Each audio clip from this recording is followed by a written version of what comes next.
Okay. The next, my voice is audible. Can you listen me? Yes, sir.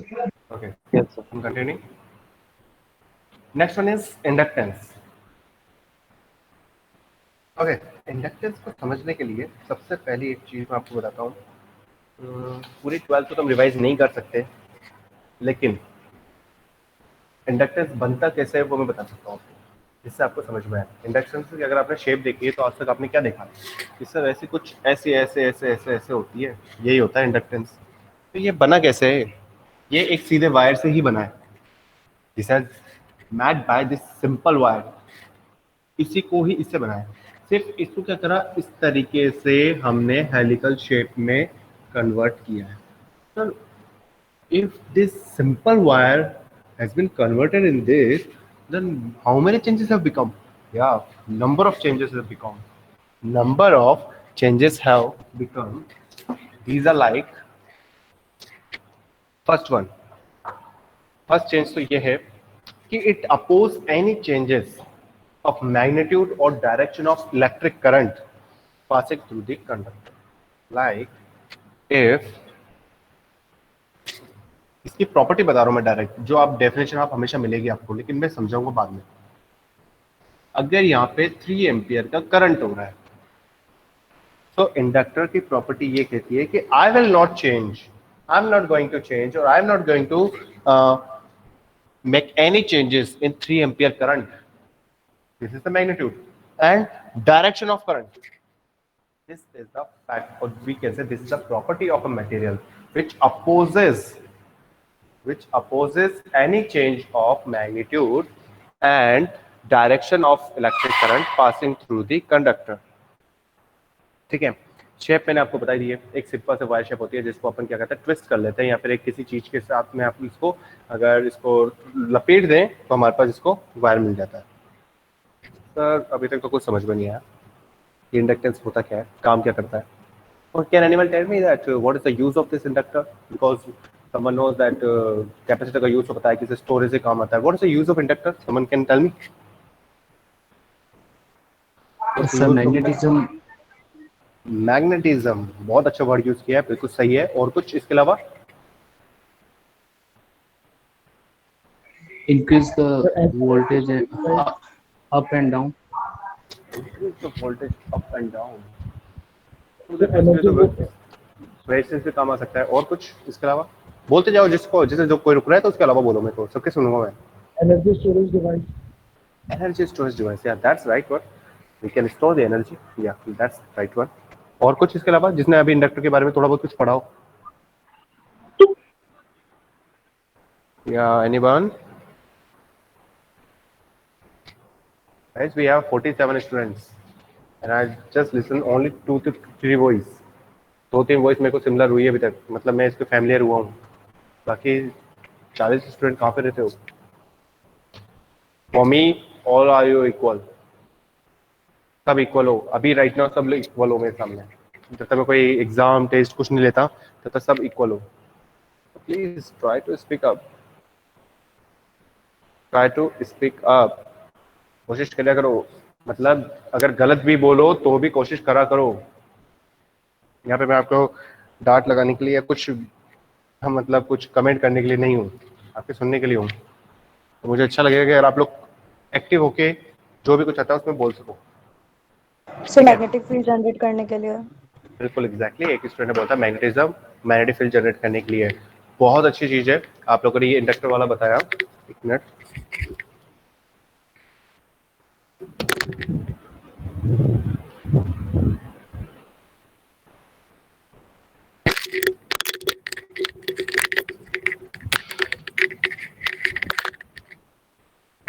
yeah, so really nice one that someone knows that inductance means magnetism create करना है। Sir जहां भी magnetism की बात आ गई वहां पे हम क्या करेंगे, इंडक्टेंस को लगा देंगे। बहुत सही चीज है, लेकिन हम इसको और नॉर्मल सर्किट में भी यूज कर सकते हैं। नॉर्मल सर्किट में भी यूज करते हैं किस लिए, एनर्जी स्टोरेज डिवाइसेस के लिए। बट अगर मैग्नेटिज्म की बात आ रही है तो we would have only one option, that is inductance coil. Okay, अब सबसे पहले मैं इंडक्टेंस के अंदर मैंने आपको दो चीजें बता दी है, एक तो मैग्नेटिज्म के लिए काम आता है और दूसरा आपके पास क्या हो गया, एनर्जी स्टोरेज डिवाइस के लिए काम आता है। तो सर इसका प्रॉपर्टीज होती है, इसके दो तीन लॉ काम करते हैं। तो सबसे पहले एक आपको इस लॉ का नाम पता है आपको, बहुत पढ़ते हुए होंगे, Lenz law. You know what is the mean of this, क्या कहता है लेंज लॉ, बताओ कोई।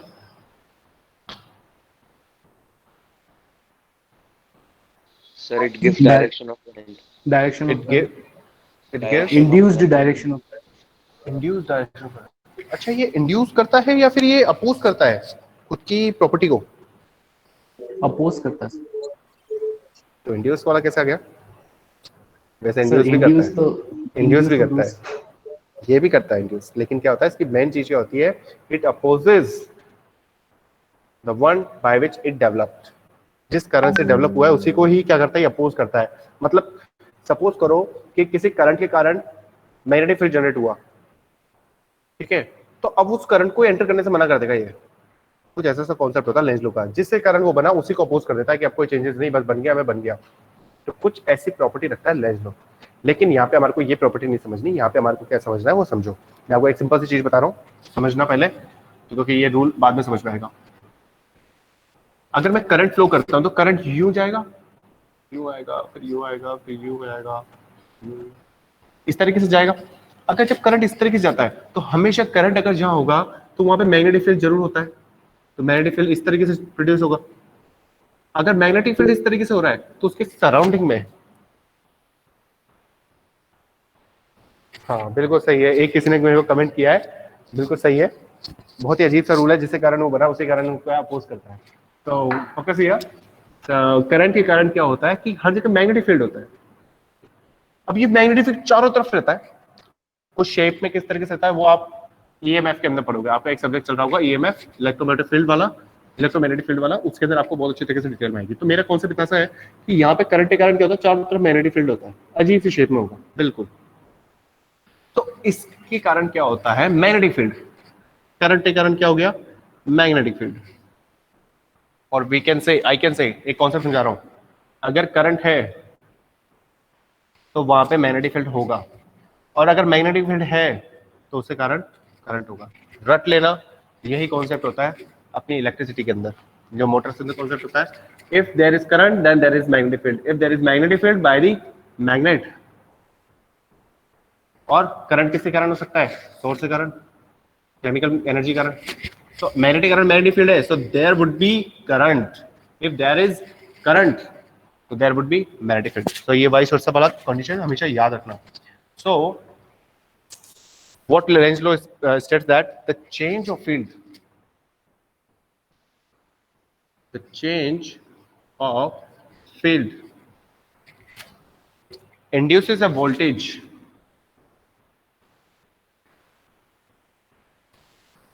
across, induces a voltage across the coil.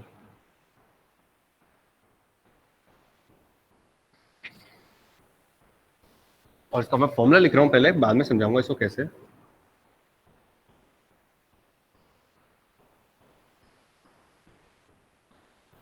थोड़ा सा फोकस करना मेरी बात पे, मैं क्या समझा रहा हूं, वापस पूरी चीज समझा रहा हूं। अगर इस कॉइल के अंदर करंट जाता है, if current enters into this coil then there would be magnetic field, you agree? Okay sir, current कम भी हो सकता है, ज्यादा भी हो सकता है। so current can be low, less, current can be more. So what will affect? If current less, current more, then change in magnetic field. If change in magnetic field, then there would be flux. And if there is flux, so there would be, क्या होता है flux का concept पता है? क्योंकि मैंने यहाँ flux word use कर लिया, थोड़ा ईएमएफ में आ रहा हूँ मैं। फ्लक्स के बारे में कुछ पता है? फ्लक्स क्या होता है, फ्लक्स और वोल्टेज की relation? magnetic fields passing through a surface. Yes. So if there is changes in magnetic fields line, then there would be flux, and if flux changes, then there would be current, right? ऐसा कुछ होता है? Yes sir. Okay. तो यहाँ पे हमको इतना ज्यादा इसको नई कॉन्सेप्ट करके हमको सिर्फ दो तीन चीजें फोकस करनी है। वो ये है कि जो चीज बोल रहा हूँ उसी पे चार्ज करना। अगर करंट है, करंट के कारण आपके पास मैग्नेटिक फील्ड है, if there is change in current तो there would be change in field, and there is change in field, then it will induce the voltage. It will induce the voltage, and voltage across the coil. Voltage across the coil from here to here. That voltage would be VL plus minus. That voltage across the coil will equals to L. What is L? L is the किससे denote करते हैं? इस inductor की value, इसको जो बोलते हैं inductor की वैल्यू, इसकी भी कुछ वैल्यू होती है 3, 4, इसकी कुछ वैल्यू होती है, उसकी यूनिट होती है Henry. And di by dt, what do you understand by di by dt? What do you understand by di by dt? Change in current. Change in current with respect to time. Time. और change in current with respect to time equals to Magnetic field. Magnetic field. वो तो ठीक है, एक और होता है ना, एक So और होता है. voltage. अरे और होता है, चार्ज के रिस्पेक्ट में नहीं होता क्या? हाँ चार्ज. sir. तो ऐसा भूलो मत, हमारे पास खूब सारे फॉर्मूले होंगे, भूलना नहीं है. मैं आपको याद कराऊंगा बार बार, मैं भूलना तो बिल्कुल नहीं है. कैसे क्या हो गया सर, अचानक से पता ही नहीं चला, कैसे क्या हो गया, कुछ पता नहीं चला सर. तो ऐसे नहीं होता. तो आपको सारे फॉर्मूले ये पता होना चाहिए. तो यहाँ पे फॉर्मूला समझ में आ गया. और what is this negative? What this negative represent? Opposing. Opposing. Oppose. So clear है फॉर्मूला. इंडक्टर केस में वोल्टेज निकालनी होगी तो एक तो L di by dt. Clear? Clear और नॉट? Clear. Okay. अभी देखो इतने कॉन्सेप्ट को समझना, मैं इसको आगे और लेके चल रहा हूं. मैं इसको लेंज लो के इस फॉर्मूले को मैं आगे लेके चल रहा हूं. और वो कैसे है वो देखो ऐसे.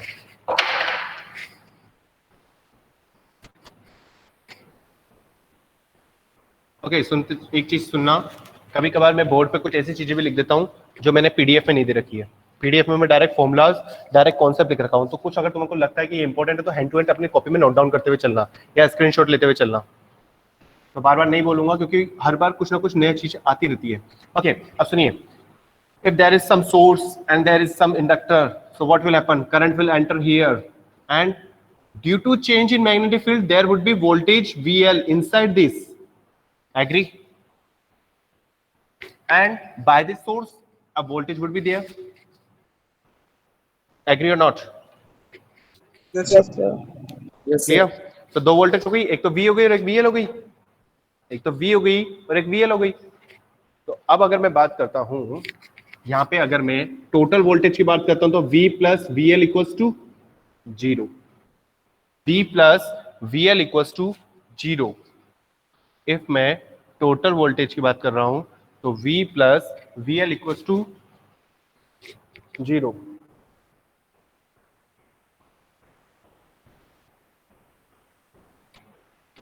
ओके. तो नाउ अगर मैं यहाँ VL की वैल्यू रख दूं, यहाँ से अगर मैं VL की वैल्यू रख दूं तो मेरे पास क्या आ जाएगा? V equals to minus VL. अब देखो इससे कॉन्सेप्ट समझना कि सर सोर्स के थ्रू जो वोल्टेज हमको मिल रही है, सोर्स के थ्रू वोल्टेज कौन सी होगी? ये वो जस्ट अपोजिट है हमारे. अगर हमारे यहाँ पे करंट हो रहा है, करंट के कारण मैग्नेटिक फील्ड हो रहा है, मैग्नेटिक फील्ड में अगर चेंजेस हो रहा है तो उससे करंट क्या होता है सर? उसके आसपास एक वोल्टेज आ जाती है, वो क्या कहती है? हमारी VL.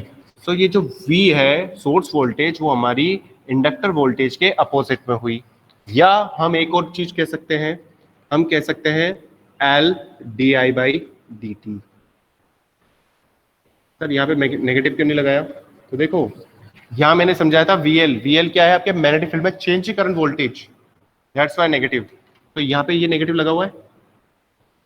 इस वाले फॉर्मूले में किसी को कुछ पूछना है तो source voltage equals to L di by dt. ये याद रखना है. ये है must. Anyone want to ask here? कुछ पूछना चाहते हो पूछो. अगर हमारी ऑफलाइन क्लास होती तब भी मैं आपको ये बोलता कि पूछो.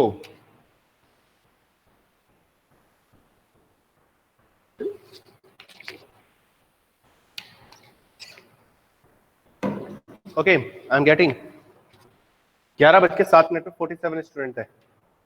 मैं आपको अवेयर कर देना चाहता हूँ. और it's 11:22.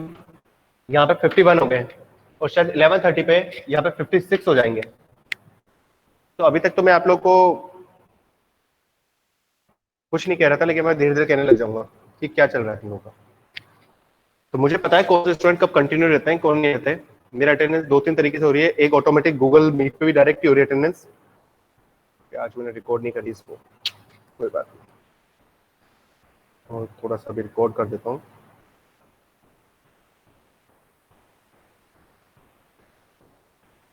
Okay, I'm not recording this video and I'm not uploading anywhere because उसका रीजन मैं बताता हूँ, बिकॉज इतनी सही क्वालिटी नहीं आ पाएगी आपके पास। अच्छा, यहाँ पे ये VL दिख रहा है क्या किसी को? यहाँ पे मुझे ऐसा लग रहा है कि थोड़ा सा फोक्स आ रहा है। VL दिख रहा है सर। दिख रहा है ना? यस सर, दिख रहा है। चलो ठीक है, इसको कंटिन्यू करते हैं।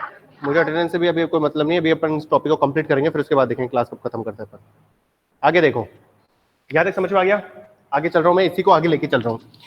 ओके, इस सर्किट के अंदर दो चीज होती है। एक तो होती है पावर सप्लाई, जब सोर्स आपके पास सप्लाई देता है, मतलब यहाँ से जब करंट निकालता है तो वी कैन से यहाँ से पावर सप्लाई हो रही है, we can say total overall, we can say यहाँ से पावर सप्लाई हो रही है। और अगर ये इंडक्टर के पास अगर अपने पास जब वोल्टेज करंट का कॉम्बिनेशन रहता है तो यहाँ पे पावर क्या होती है? एब्जॉर्ब्ड। Here power absorbed. दो चीज देखना, एक तो होती है यहाँ पे आपके पास होती है पावर सप्लाइड जो सोर्स प्रोवाइड करता है, और एक होती है पावर एब्जॉर्ब। तो हमेशा कैसा भी सर्किट हो, कितना ही कॉम्प्लेक्स हो, कितना ही आपके पास सिंपल हो, absorb power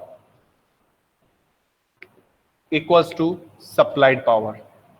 when you want to check, जब भी अगर आप कभी कोई सर्किट सॉल्व करो और उसके बाद अगर आप वेरीफाई करना चाहते हो कि सर मेरा क्वेश्चन सही है या नहीं है, मेरी करंट वोल्टेज जो मैंने निकाली वो सही है नहीं है, कुछ मत करना, सप्लाई पावर सप्लाई कितनी कर रहा है वोल्टेज वो चेक करो, और सर्किट के द्वारा कितनी एब्जॉर्ब पावर हुई है। जिन दोनों के अंदर माइन्यूट सा भी डिफरेंस नहीं आएगा, माइन्यूट सा डिफरेंस भी नहीं आएगा।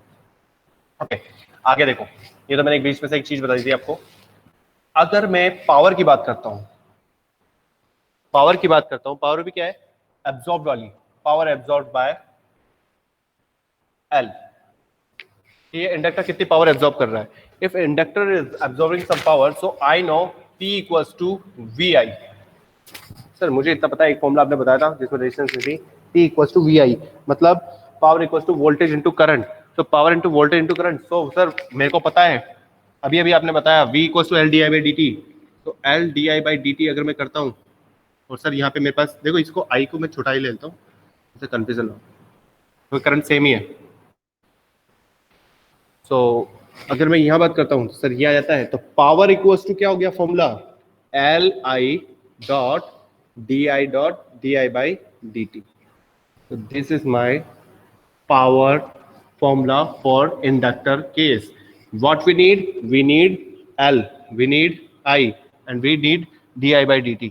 सो di/dt अगर वाला फॉर्मूला अगर आपके पास नहीं दे रखा है, अगर टाइम के रेस्पेक्ट में चेंजेस नहीं है, तो आपके पास पावर का फॉर्मूला सिंपल सा क्या हो गया? Li, which is similar to VI। Clear? Next one is energy loss, जो मैंने अभी रेजिस्टेंस में निकाला था। एनर्जी लॉस की अगर मैं बात करता हूं, तो एनर्जी लॉस में क्या हो जाएगा मेरे पास?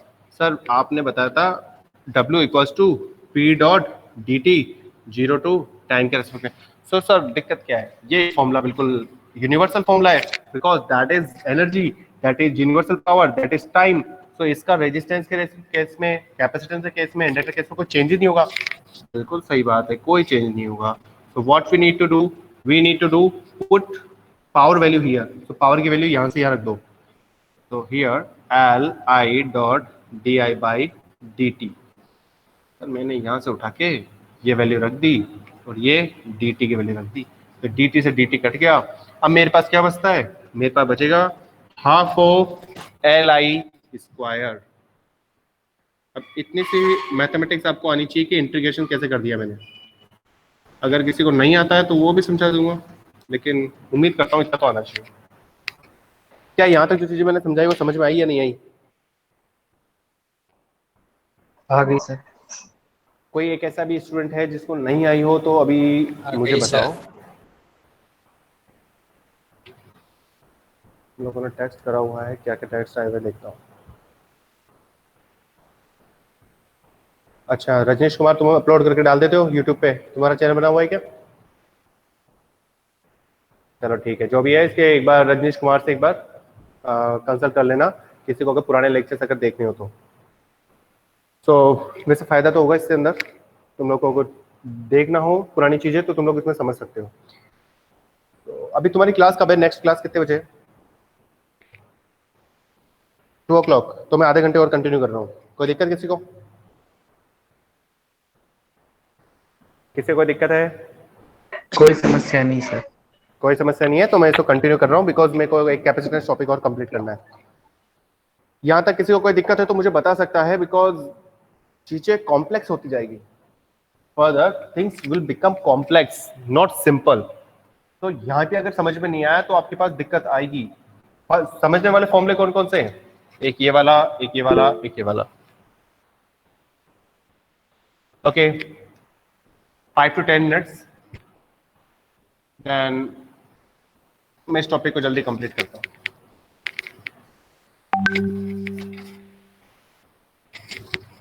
लास्ट 10 to 15 मिनट्स में हमारा टॉपिक कंप्लीट हो जाएगा। I'm not taking more than time, 5-10 minute complete कर देते हैं। ओके, अगर मान लीजिए इंडक्टेंस अगर इस तरीके से हो, L1 है और L2 है, तो इसका सीरीज कॉम्बिनेशन क्या बनेगा? पढ़ के आए हुए हो आप लोग? L1 plus L2। ऐसे मत गलती करो, थोड़ा सा एक्टिव रहो, ये पढ़ के आए हुए चीज हो। अगर ऐसे इंडक्टेंस अगर आपके पैरेलल में है तो कैसे कॉम्बिनेशन बनेगा? 1/L1 plus 1/L2। 1/L1 plus 1/L2। ये मैंने आपके उस पर मेंशन नहीं कर रखा है, तो ये आप लोग लिख लेना पीडीएफ में। Next one is capacitance. बहुत अच्छे तरीके से समझते हो तुम कैपेसिटेंस को। तो एक वर्ड अगर मैं पूछता हूँ कैपेसिटेंस क्या है, तो आंख बंद करके एक ही चीज बोल देते हो, सर। ओके, एक चीज है जो मैंने पीडीएफ के अंदर लिख रखी है, एक बार पढ़ लेना। उसके बाद इंडक्टर के बारे में लिख रखा है, तो उसको मैं बाद में डिस्कस करूंगा कि उसमें क्या थी चीजें, ठीक है। तो कैपेसिटर काम क्या है? कैपेसिटर काम है सर सीधा स्टोर करना। स्टोर करता है और इससे अपने हिसाब से सर्किट को जितनी जरूरत होती है उसको सप्लाई करता रहता है। इससे ज्यादा और कुछ नहीं समझना, इससे ज्यादा और कुछ नहीं समझना, क्योंकि कैपेसिटर को आपने डिटेल में आपकी 12th क्लास में पढ़ रखे हो। इतने डिटेल में तो हम अभी कर नहीं सकते। We don't have any options to complete that capacitance in that detailing portion. तो हमको यहाँ पे क्या क्या सीखना है वो देखते हैं। तो कैपेसिटर है, उसका फॉर्मूला याद होना चाहिए, Q/V, charge upon voltage. Capacitor charge upon voltage. एक बार मैं डेफिनेशन बोल देता हूँ आपको, फिर भी एक बार थोड़ा सा रिवाइज जो है तो चीजों के लिए। Capacitor is equals to what is capacitor? Capacitor stores electrical energy in the form of electric field. क्योंकि इलेक्ट्रिक फील्ड चारों तरफ रहता है, उसके अकॉर्डिंग वो स्टोर करता है। Being by two polarities of charges, बहुत सिंपल चीज है, तो छोड़ो, आप तो डायरेक्ट फॉर्मूले पे आ जाओ। Q equals to C dot V, और we can say V equals to Q by C। कभी कभी एक एक नंबर के न्यूमेरिकल इन तीनों पे आ जाते हैं, कुछ नहीं है, इसको इधर उधर घुमाया। कैपेसिटर की यूनिट क्या होती है? Farad. What is used? It is used to store the energy. Okay, ठीक है सर, यहाँ तक हमने समझा दिया, तो हमने भी समझ लिया। सर आगे बताइए, आगे क्या चीज़ें को हम देखते हैं। तो आगे अगर मैं बात करता हूँ तो बहुत सिंपल सी चीज़ें। इस फॉर्मूले को अगर मैं और सेग्रीगेट करता हूँ या फिर और अगर एक्सपेंड करता हूँ, तो Q इक्वल्स टू क्या होता है? I dot T upon V। Q equals to IT upon V। Charge की वैल्यू लिखी है मैंने, IT अपॉन V। कोई नई स्पेशल काम नहीं करा है मैंने। तो यहां से अगर मैं करता हूं तो CV equals to IT। CV equals to IT। Okay, CV equals to IT। Sir अब क्या चेंजेस करने वाले हो? अब मैं यहां से करने वाला हूं, अगर मैं करंट की वैल्यू निकालूं तो CV अपॉन T। अगर मैं करंट की वैल्यू निकालना चाहता हूं तो यहां से मैं निकाल रहा हूं I equals to CV upon T। और सर अगर मैं बहुत छोटी चीज के लिए बात करना चाहता हूँ, बहुत माइन्यूट, तो I इक्वल्स टू, इसको I कैपिटल भी लिख सकते हो, कोई दिक्कत नहीं, C dot DV upon DT। बहुत माइन्यूट के लिए अगर मैं बात करना चाहता हूँ तो मैं इसकी बात कर सकता हूँ, I equals to C dot DV upon DT। अब मेरा पर्पस क्या है? मेरा पर्पस है मुझे वोल्टेज निकालना है। मेरा पर्पस क्या है? मुझे वोल्टेज निकालना है। वोल्टेज में क्या होना चाहिए? सिर्फ कैपेसिटेंस होना चाहिए और टाइम होना चाहिए, बस। क्या कर रहे हो सर आप इसे घुमा फिरा के? मैं क्या कर रहा हूं, मैं सिर्फ वोल्टेज निकालना चाहता हूं कैपेसिटेंस और टी के टर्म्स में। तो यहां से मैंने डीवी लिया, तो DV equals to I dot D T dot C. इसी फॉर्मूले को मैंने यहां से चेंज किया है। अगर मैं इसके बाद यहाँ पे इंटीग्रेशन कर देता हूँ dv equals to i dot D T dot C, इसका सर इंटीग्रेशन कर dt दिया upon c आएगा. dt अपॉन सी, या dt अपॉन सी यहाँ पे पास में दिख रहा नहीं था, बहुत सही है, सही बताया तुमने. That is dv equals to 1 upon C i dot D T, ये आएगा. इंटीग्रेशन करता हूँ यहाँ पे dv 1 अपॉन सी का तो कोई दिक्कत नहीं है क्योंकि इंटीग्रेशन हमारा इसका ही dt का होगा. तो यहाँ पे अगर मैं लिमिट की बात करता हूँ, तो that is initial voltage, that is final voltage, we can say 0 and t.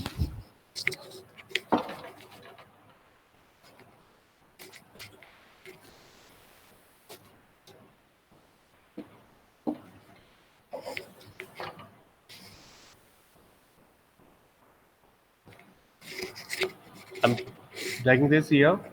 dv, अगर मैं dv को अगर मैं सॉल्व कर देता हूँ तो dv की वैल्यू कितनी आ जाएगी मेरे पास, vt minus v0 equals to 1 upon C रहेगा. ठीक है, 1 अपॉन सी रख दिया.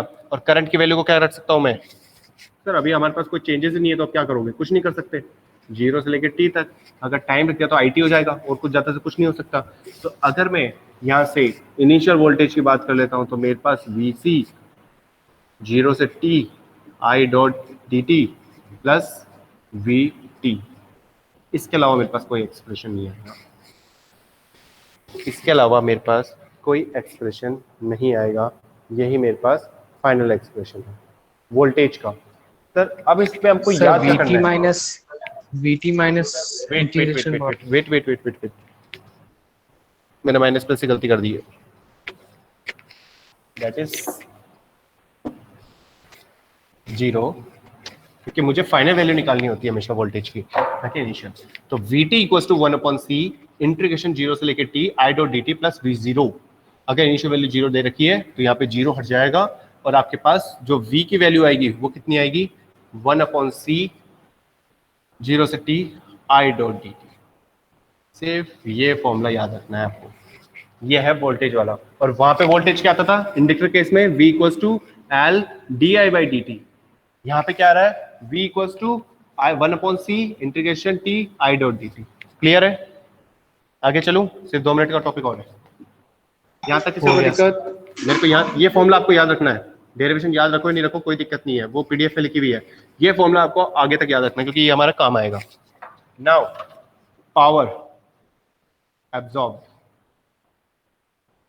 पावर की अगर मैं बात करता हूँ तो अब क्या करूँ मैं, एब्जॉर्ब पावर की अगर मैं बात करता हूँ तो आपके पास पता होना चाहिए कि मैं क्या क्या निकालने वाला हूँ. सर वही फॉर्मूला लगाऊंगा मैं तो, P equals to V dot I, इतना ही पता है मुझे. बिल्कुल सही है, तो आप अपनी गलत कहीं हुई नहीं, यहाँ पे वैल्यू रख दो 1 अपॉन सी 0 से लेकर t i dot D T dot I. Clear, इसके अलावा कुछ होगा, इसमें कुछ चेंजेस कर सकते हैं क्या हम? No sir. हम कर तो सकते हैं, बताओ कहाँ से क्या कर सकते हैं. अगर मैं इसकी जगह पावर की जगह जो मैंने लिखा इसकी जगह एक और चीज कर सकता हूँ. यहाँ पे मेरे पास v था तो यहाँ से मैं i की वैल्यू यहाँ से लिख सकता हूँ, यहाँ से ले सकता हूँ. तो v equals to dv upon dt. तो मेरे पास एक फॉर्मूला ये होगी, बिकॉज मेरे को जो करना है मैं उसलिए बता रहा हूँ आपको, क्योंकि लास्ट में वो भी कर सकते हैं लेकिन आपको फॉर्मूला ये याद रखना है. Direct formula P equals to V C dot D V upon D T. Last one, अगर मैं एनर्जी की बात करता हूं,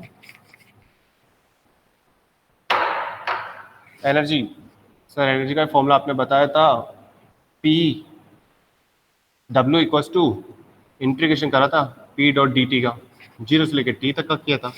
हाँ मैंने कुछ ऐसा ही किया था, तो सर ये P की वैल्यू को यहाँ रख दो. ठीक है, 0 से लेकर T रख दिया, V डॉट सी रख दिया, D V upon D T रख दिया, डॉट डी टी रख दिया, डी टी कट गया. सर मेरे पास जो लास्ट फॉर्मूला आएगा half of C V square आएगा. बिल्कुल आएगा, यही मेरे पास एनर्जी का फॉर्मूला है, यही मेरे पास एनर्जी का फॉर्मूला है.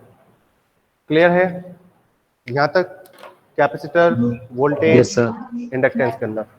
एक लास्ट पॉइंट और वो लिख लेना, वो भी मैंने लिखा हुआ नहीं है उसमें पीडीएफ में, क्योंकि ये चीजें तुम्हें पता है। अगर कैपेसिटर अगर सीरीज में है तो इनका इक्विवेलेंट क्या होता है? पैरेलल वाला फॉर्म होता है। 1/C equivalent equals to C1 plus 1/C2। ये लिख लेना, ये मैंने पीडीएफ में नहीं लिख रखा है। और अगर कैपेसिटर अगर पैरेलल में लगा रखा है, ये C1 ये C2, तो इसका इक्विवेलेंट कैसा होगा? C1 plus C2। क्यों कैसा होता है ये मैटर नहीं करता है, क्योंकि ये चीज़ें आप लोग 12th में हो चुकी है काफ़ी सारी। आज के लिए इतना ही बहुत है, बहुत सारी चीज़ें मैंने बढ़ा दी है, और मैं इसकी पीडीएफ शेयर कर दूंगा आप लोग को आज, ठीक है। और पहले पीडीएफ शेयर करने से पहले मैं आपको है ना एक असाइनमेंट दूंगा, उसके बाद में पीडीएफ शेयर करूंगा। एक असाइनमेंट दूंगा, उसके बाद पीडीएफ शेयर करूंगा मैं आपको। असाइनमेंट ऐसा है, मैं 2 क्वेश्चन दूंगा आपको, मुझे वो 2 क्वेश्चन आप लोग सबमिट करके दोगे। 2 से 3 क्वेश्चन होंगे लगभग, जो अभी तक आज पढ़ा है ना मैंने, यहाँ से रिलेटेड होगा। तो आज मिल जाएगा आपको, आज या कल के अंदर, या पहले मैं पीडीएफ शेयर करूँ, ये बताओ। सब पहले पीडीएफ शेयर करो। ठीक है, मैं पहले पीडीएफ शेयर करता हूँ, फिर उसके बाद न्यूमेरिकल कर देता हूँ मैं आपको, ठीक है। तब तक मैं एक बार अटेंडेंस ले लूँ, 5 मिनट कुछ जाएगा नहीं। 51 स्टूडेंट्स हो गए, देख लो। अब मुझे वही चीज़ करनी पड़ेगी, चेक करना पड़ेगा मुझे